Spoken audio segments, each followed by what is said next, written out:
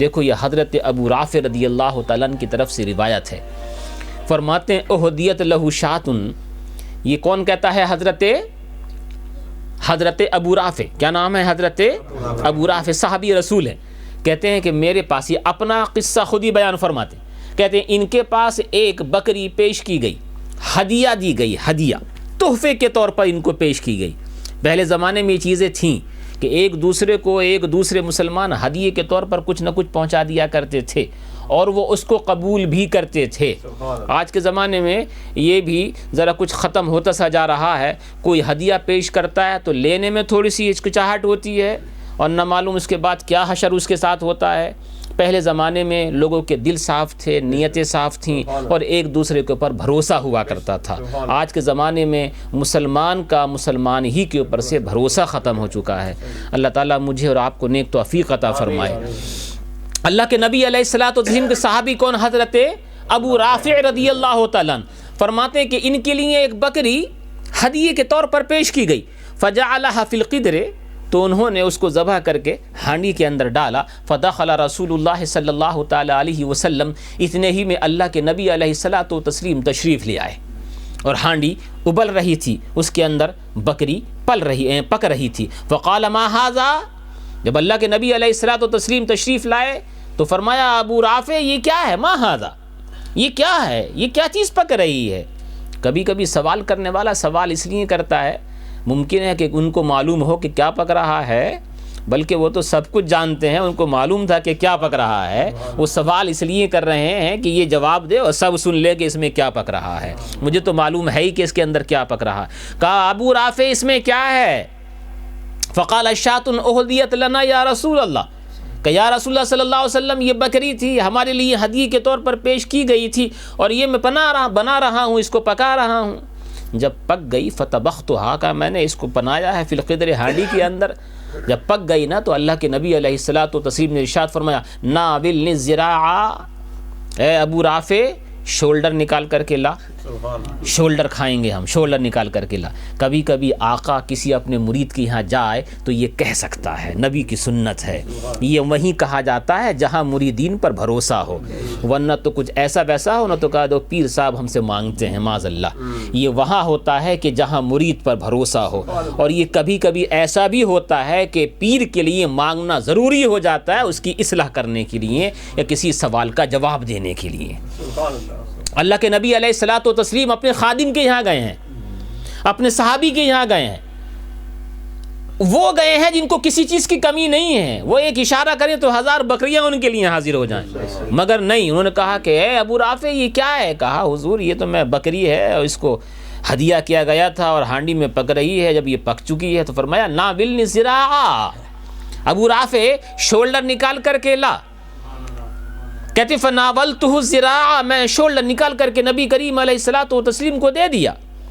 ثم قال ناولنی الذراع، پھر اللہ کے نبی علیہ الصلوۃ والتسلیم ارشاد فرمایا ابو رافع شولڈر نکال کر کے لا، ذراع الاخر، شولڈر نکال کر کے لا۔ فناولتہ الذراع الاخر، میں نے دوسرا شولڈر بھی نکال کر کے دے دیا۔ ثم قال ناولنی الذراع الاخر، اس کے بعد پھر فرمایا کہ اے ابو رافع اور شولڈر نکال کر کے لا، اور شولڈر نکال کر کے لا۔ فقال له یا رسول اللہ صلی اللہ علیہ وسلم انما للشاة ذراعان، کہتے ہیں میں نے عرض کیا یا رسول اللہ صلی اللہ تعالی وسلم بکری کے تو 2 ہی شولڈر ہوتے ہیں اور دونوں میں نے دے دیے ہیں آپ کو، اب اس سے زیادہ تو ہوتے نہیں ہیں تو میں کہاں سے نکال کر کے لاؤں؟ فقال له رسول اللہ صلی اللہ تعالی علیہ وسلم اما انک لو سکت لناولتنی ذراعا فذراعا، اللہ کے نبی علیہ الصلوۃ والتسلیم نے ان سے ارشاد فرمایا اے ابو رافع اگر ہمارے مانگنے پر تو خاموش رہتا تو جب تک خاموش رہتا قیامت تک اس ہانڈی سے شولڈر نکلتے ہی رہتے، لیکن تو نے یہ کہہ کر کے اپنی اس ہانڈی کی برکت کو کم کر دیا، تو خالی نکالتا رہتا، دیتا رہتا، نکالتا رہتا، دیتا رہتا۔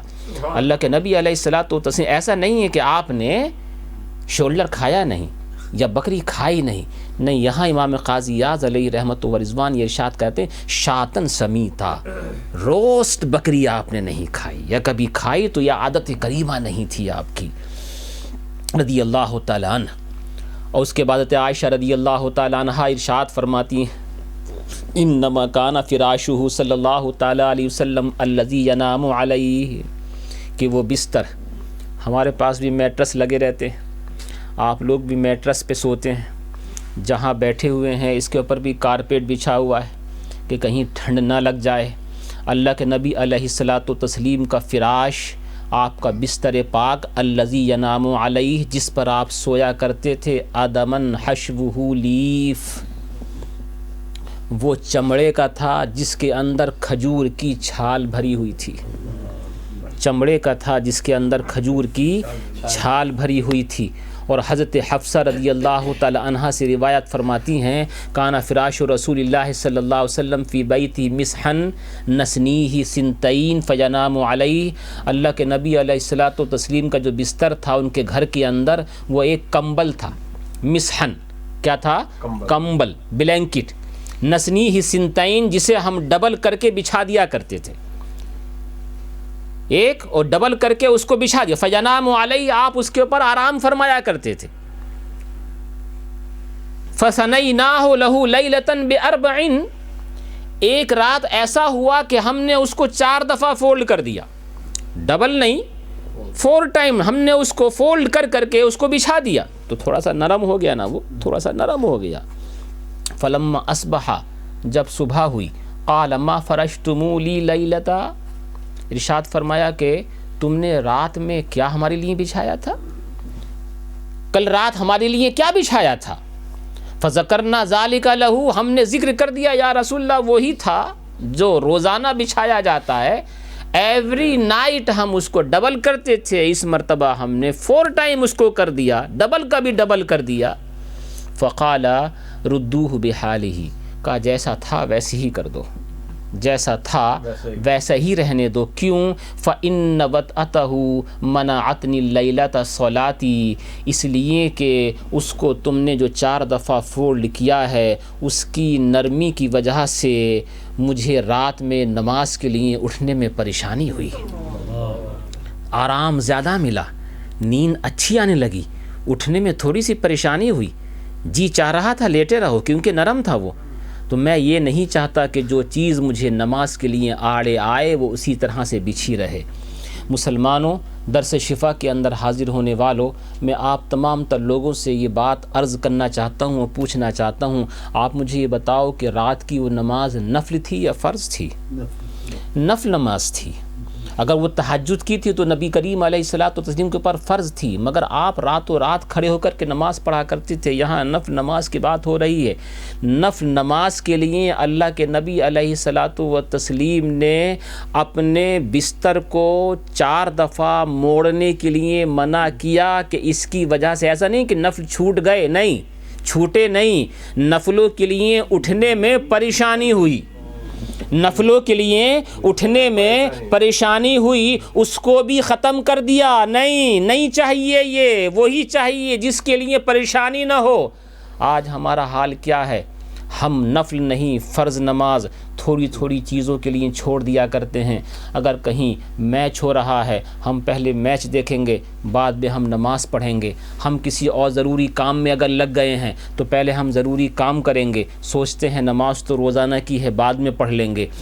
ہم کسی اور کام کے لیے، چھوٹے چھوٹے کاموں کے لیے نماز کو ایک طرف معاذ اللہ کر دیتے ہیں، اپنے کاموں کو پہلے نپٹاتے ہیں۔ نئی سیرت رسول کا طریقہ یہ ہے اور انداز یہ ہے، نماز اول ہے، باقی ساری کام بعد میں ہے۔ یہاں نفل نماز کے لیے بھی آپ نے فرما دیا کہ نہیں، ویسے ہی رہنے دیا جائے۔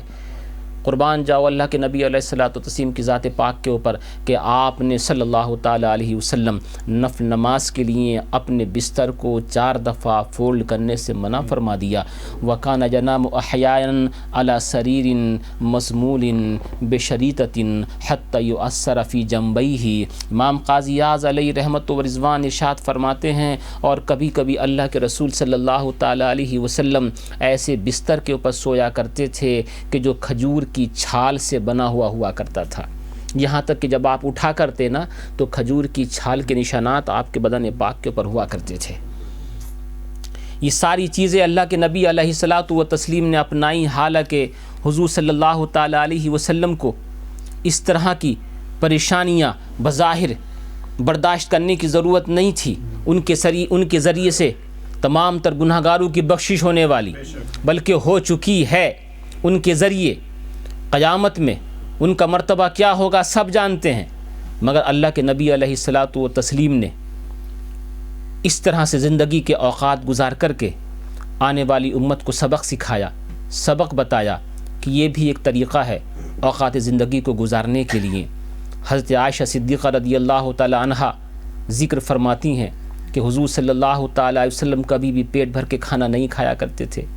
ولم یبث شکوى الی احد، اور ایسا بھی نہیں ہے کہ کسی صحابی سے اس کا تذکرہ ہو، ایسا بھی نہیں ہے. دیکھو صحابہ کے درمیان رہتے تھے لیکن صحابہ کو بھی پتہ نہیں چل پاتا تھا کہ اللہ کے نبی علیہ الصلاۃ والتسلیم نے رات میں کھانا کھایا ہے یا نہیں کھایا ہے. وہ صحابہ کرام جو آپ کے اوپر جان فدا کرنے کی کوششیں ہمیشہ کیا کرتے، ان کو اگر یہ علم ہو جایا کرتا کہ حضور صلی اللہ علیہ وسلم رات میں کھانا نہیں تناول فرما رہے ہیں، اپنا جان توڑ کوشش کر کے آپ کی خدمت میں کچھ نہ کچھ پیش کیا کرتے. مگر اللہ کے نبی علیہ الصلاۃ والتسلیم کسی کے اوپر یہ ظاہر بھی نہیں ہونے دیتے تھے. ابھی بہت ساری جگہ بہت ساری دفعہ ایسا بھی ہوتا ہے کہ کچھ لوگ ایسے ہوتے ہیں ان کو بہت پریشانی ہوتی ہے مگر زبان سے ظاہر نہیں کرتے، اور کچھ ایسے ہوتے ہیں کہ پریشانی زیادہ نہیں ہوتی ہے مگر زبان سے ظاہر کر دیتے ہیں. اللہ کے نبی علیہ الصلاۃ والتسلیم رات کو بھوکا رہتے لیکن صحابہ کرام میں سے کسی کو پتہ نہیں چل پاتا تھا کہ حضور صلی اللہ علیہ وسلم نے رات میں کھانا کھایا ہے یا نہیں کھایا، سوائے ازواج مطہرات کے. نبی کریم علیہ الصلاۃ والتسلیم وَإِن كَانَ لَيَظَلُّ جَائِعًا يَلْتَوِي طُولَ لَيْلَتِهِ مِنَ الْجُوعِ فَلَا يَمْنَعُهُ صِيَامَ يَوْمِهِ. کہتے ہیں کبھی کبھی ایسا ہوا کرتا تھا کہ آپ رات بھر طول لیلتہ، رات بھر بھوک کی وجہ سے کروٹیں بدلتے رہتے تھے، رات بھر کروٹیں بدل دیے، ادھر سے ادھر ادھر سے ادھر، من الجوع، لیکن اس کے باوجود بھی صبح کو روزہ رکھا کرتے تھے. فلا یمنعہ صیام یومہ، ان کی یہ حالت بھی آپ کے دن میں روزہ رکھنے کے معنی نہیں ہوا کرتی تھی. ولو شاء سأل ربہ جمیع کنوز الارض. اب اس کے بعد امام قاضی اعظم علیہ رحمت و رضوان ارشاد فرماتے ہیں قسم رب کائنات کی، یہ جو حالات تم نے سنے ہیں نا، یہ اس عظیم نبی کے ہیں، عظیم رسول کے ہیں کہ اگر وہ اپنے رب سے مانگتا زمین کے سارے خزانے، وہ ثمارہا، سارے پھل فروٹ، ورغد عیشہا، اور عیش و راحت کی زندگی مانگتا. وَلَقَدْ كُنْتُ أَبْكَى لَهُ رَحْمَةً بِمَا أَرَى بِهِ. حضرت عائشہ صدیقہ رضی اللہ تعالیٰ فرماتی ہیں کہ اگر اللہ سے وہ مانگ لیتے تو ضرور اللہ ان کو عطا فرماتا، لیکن کبھی کبھی میرا حال یہ ہوا کرتا كُنْتُ أَبْكِي لَهُ رَحْمَةً مِمَّا أَرَى بِهِ، میں کبھی کبھی اللہ کے نبی علیہ الصلاۃ والتسلیم کی اس حالت کو دیکھ کر کے رویا کرتی. وہ امسح بیدی علی بطنہ، اور کبھی کبھی میں اپنے ہاتھ کو آپ کے بطن مبارک کے اوپر پھیرا کرتی. حضرت عائشہ صدیقہ رضی اللہ عنہ فرماتی ہیں روتی، اپنے ہاتھ کو آپ کے بطن پاک کے اوپر پھیرتی، مما بہی من الجوع، بھوک کی وجہ سے، وَأَقُولُ نَفْسِي لَكَ الْفِدَاءُ، اور اس کے بعد یہ کہا کرتی یا رسول اللہ میری جان آپ کے اوپر قربان، لو قبلت من الدنیا بما یقوتک، کاش دنیا کا تھوڑا حصہ تو آپ قبول کر لیتے جو آپ کے پیٹ میں تھوڑی سی غذا چلی جاتی. فیقول، تو اللہ کے نبی علیہ الصلاۃ والتسلیم جواباً ارشاد فرمایا کرتے تھے یا عائشہ مالی وللدنیا، اے عائشہ مجھے دنیا سے کیا مطلب، اخوانی من اولی العزم من الرسل، میری نظر ان رسولوں کی طرف ہے، ان نبیوں کی طرف ہے جو مجھ سے پہلے گزر چکے ہیں، وہ میرے بھائی، وہ رسولان عظام، صبروا علی ما هو اشد من ھذا، انہوں نے صبر کیا ان سے اس سے زیادہ سخت مصیبتوں کے اوپر. فمضوا علی حالہم، وہ انبیاء اور رسول اسی حال کے اوپر دنیا سے تشریف لے گئے. فقدموا علی ربہم، وہ اپنے رب کی بارگاہ میں حاضر ہوئے. فاکرم مآبہم، اللہ نے ان کے ان کے ٹھکانے کو عزت والا بنایا، وَأَجْزَلَ ثَوَابَهُمْ ان کو ثواب جزیل عطا فرمایا، فَأَجِدُنِي أَسْتَحْيِي إِن تَرَفَّهْتُ فِي مَعِيشَتِي اب مجھے حیا آتی ہے، مجھے شرم آتی ہے کہ اگر میں عیش و راحت کی زندگی گزاروں، أَن يُقَصَّرَ بِي غَدًا تو کہیں ایسا نہ ہو کہ ان انبیاء اور رسول کے مقابلے میں مجھے کم اجر دیا جائے، اس لیے میں چاہتا ہوں کہ ان سے آگے اجر کے اندر نکلوں۔ ما من نبی ما من وما من شیء هو احب الی من اللحوق باخوانی واخلائی، اور کوئی بھی چیز مجھے محبوب و پسندیدہ نہیں ہے اس سے زیادہ کہ میں اپنے بھائیوں سے، اپنے دوستوں سے یعنی انبیاء اور رسول سے جا کر کے ملوں اور میرا اجر اور میرا مرتبہ ان سے بڑھا ہوا ہو۔ حضرت عائشہ صدیقہ رضی اللہ تعالیٰ عنہ فرماتی ہیں فما اقام بعد الا شہرا حتی توفی صلی اللہ تعالیٰ علیہ وسلم، جب آپ نے یہ فرمایا تو اس فرمانے کے صرف 1 مہینے تک آپ اس خاکدان گیتی کے اوپر رہے، 1 مہینے کے بعد آپ کا وصال ہو گیا۔ اس پوری فصل کے اندر جو میں نے آپ کے سامنے بیان کی ہے، اس پوری فصل میں یہ ذکر کیا گیا کہ نبی پاک علیہ الصلاۃ والتسلیم نے اپنی حیات ظاہری کس طرح سے گزاری ہے۔ اب ہم اگر غور کرتے ہیں اور توجہ دیتے ہیں ان صوفیاء کرام کی طرف، ان اولیاء کرام کی طرف جن کے ہم نام لیوا ہیں، ان میں سے ایک حضرت خواجہ غریب نواز رضی اللہ تعالیٰ عنہ بھی ہیں۔ ان کی حیات کو دیکھ لیجئے، حضرت غوث پاک رضی اللہ تعالیٰ عنہ کی حیات کو دیکھ لیجئے۔ غوث پاک رضی اللہ تعالیٰ عنہ نے آخر میں جا کر کے مرغ بھی کھائے، شاہانہ لباس بھی پہنا، تخت شاہی جیسے عظیم تخت کے اوپر بھی بیٹھے، لیکن یہ سب بات کی باتیں ہیں۔ پہلے کرخ کے میدانوں کے اندر سال ہا سال تک بھوکے رہیں۔ یہ زمانہ بھی گزرا ہے کہ فرمایا کرتے تھے کہ میں نے عراق کے میدانوں کے اندر، چٹیل میدانوں کے اندر، وہاں کے گلی کوچوں کے اندر کبھی کبھی، وہاں کے میدانوں کے اندر کبھی کبھی وہ سبزیاں جو لوگ چھوڑ کے چلے جاتے تھے وہ اٹھا کر کے اپنے یہاں لاتا، اس کو دھوتا، اس کو کھایا کرتا تھا۔ اس طرح سے میں نے زندگی کے اوقات گزارے ہیں۔ اسی زمانے کی بات ہے کہ جب ایک آپ کا مرید کسی کپڑا بیچنے والے کے یہاں آیا اور آنے کے بعد یہ کہا کہ ایسا کپڑا دو جس کے ہر گرہ کی قیمت 1 دینار ہو۔ اتنا قیمتی کپڑا، 1 گرہ کی قیمت 1 دینار ہو، وہ مرید ہے اپنے پیر کے لیے خریدنا چاہتا ہے۔ تو کپڑا بیچنے والے کے ذہن میں ایک سوال پیدا ہوا، کس کے لیے لینا چاہتے ہو؟ پوچھا اس سے کس کے لیے لینا چاہتے ہو؟ کہ اپنے پیر کے لیے، شیخ عبد القادر جیلانی رضی اللہ تعالیٰ عنہ کے لیے۔ تو کہتے ہیں ان کے دل میں یہ خیال آیا کہ یہ بھی کوئی بزرگ ہوں گے کہ اتنا قیمتی لباس پہنے کہ بادشاہ بھی اتنا قیمتی نہ پہن سکے۔ یہ صرف خیال آیا تھا۔ اس سے خیال آتے ہی وہی سوئی جس سے وہ کپڑا سی رہے تھے ان کے پاؤں کے اندر چھد گئی، اور وہ پاؤں 1000 تلاش کرنے کے باوجود بھی پاؤں کے اندر سے وہ سوئی نہیں مل پائی، یہاں تک کہ پاؤں وہ پھولتا چلا گیا۔ 1000 ڈاکٹروں سے دوا کرائی، کوئی کارگر نہ ہوئی، حکیموں کو دکھایا، کوئی کارگر نہ ہوئی۔ بعد میں گئے شیخ عبد القادر جیلانی رضی اللہ تعالیٰ کی بارگاہ میں اور جا کر کے کہا کہ آپ دعا کیجئے کہ میرا پاؤں صحیح ہو جائے۔ آپ نے ایک نگاہ ان کے اوپر ڈالی اور کہا کہ تیرے دل میں یہ خیال آیا تھا نا کہ یہ ایسا کون سا فقیر ہو سکتا ہے، کون بزرگ ہو سکتا ہے کہ جس کے کپڑے کی قیمت ایسی ہو کہ بادشاہ بھی نہ پہن سکے؟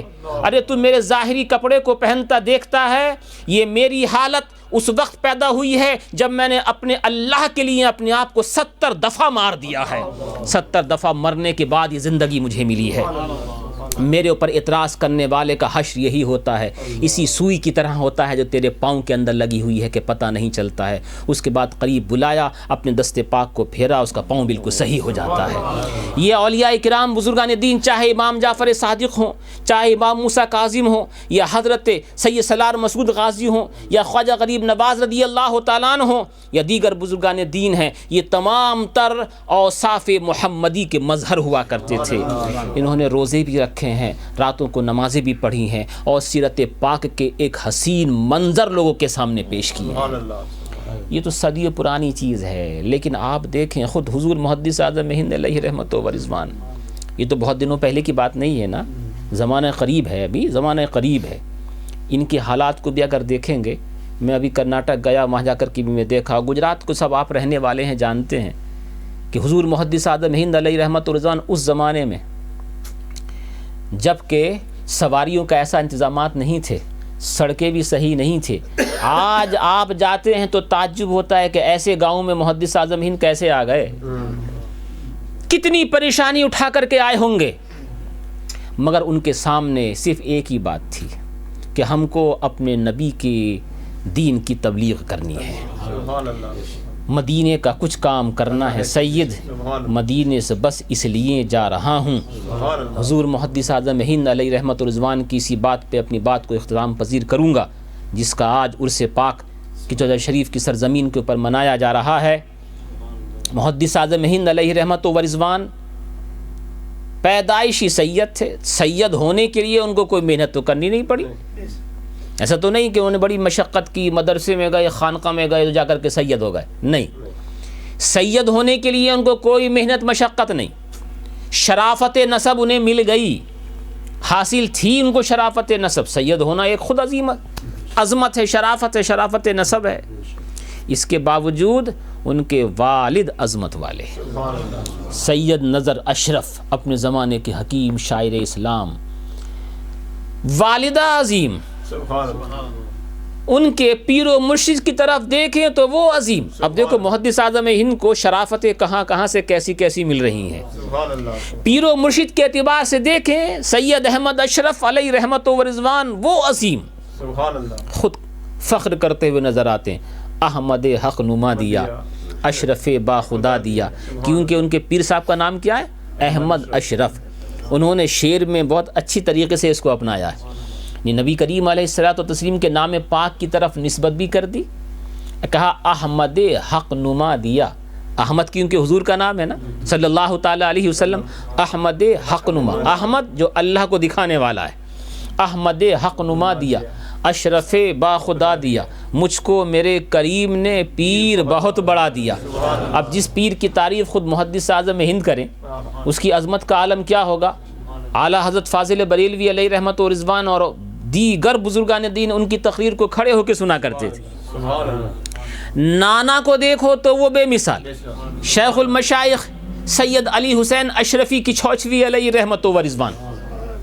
اب اس نواسے کا عالم کیا ہوگا کہ جس نانا نے 80 سال کی عمر میں تقریر کرتے ہوئے مراد آباد کے اندر یہ فرمایا تھا کہ اے لوگو، ہزاروں کی تعداد میں یہاں پر آنے والوں، میں 80 سال کی عمر میں تمہیں کیا دوں، اتنی دور سے تم آئے ہو، دھوپ میں بھوکے پیاسے بیٹھے ہو، یہاں میرا جی چاہتا ہے تمہیں کچھ دوں، مگر یہ 80 سال کی عمر میں تمہیں کیا دوں، ہاں 2 قیمتی چیزیں میرے پاس موجود ہیں، وہ تمہارے لیے نثار کرتا ہوں، اور ایک میرا بیٹا احمد اشرف اور ایک میرا نواسہ محمد کی چھوچوی ہے، یہ میں نے دین حق کے لیے قربان کر دیا ہے، تمہیں دے دیا۔ اب وہ نانا اپنے نواسے کے لیے یہ بولتا ہے، دیکھو نانا کے اعتبار سے بے مثال، باپ کے اعتبار سے بے مثال، والد کا اعتبار سے عظمت والے، پیر صاحب کے اعتبار سے عظمت والے، کھچوچا مقدسہ کے اندر پھر آ کر کے رہنے والے، اس کے بعد عالم ہوئے، علم حاصل کیا۔ علم حاصل کرنے والے بہت سارے ہوتے ہیں، لیکن ہر ایک کو پھر علم کرنے کے بعد عمل والے ہوئے۔ عالم ہو جانے کے بعد عالم ہونا الگ بات ہے، لیکن عالم ہو کر کے مدرس ہونا ایک الگ بات ہے۔ محدث اعظم ہند عالم بھی تھے، مدرس بھی تھے۔ مدرس بھی بہت سارے لوگ ہو جایا کرتے ہیں، کتنے لوگ ہیں آج کے زمانے میں مدرس ہیں، مگر ان سے کہا جائے بس تھوڑی دیر کھڑے ہو کر کے ذرا تقریر کر دیجئے۔ بہت سارے لوگ ایسے ہیں 2-2 گھنٹے لگاتار پڑھانے والے بخاری و مسلم، ان سے اگر کہا جائے کہ آدھا گھنٹہ تقریر کر دیجئے وہ کانپنے لگتے، نہیں کھڑے ہو پاتے وہ۔ یعنی عالم ہونا الگ چیز ہے، درس گاہ میں بیٹھ کر کے پڑھانا الگ چیز ہے، اور تقریر کے لیے بیٹھنا الگ چیز ہے۔ محدث اعظم ہند عالم بھی تھے، مدرس بھی تھے، اور خطیب بھی تھے۔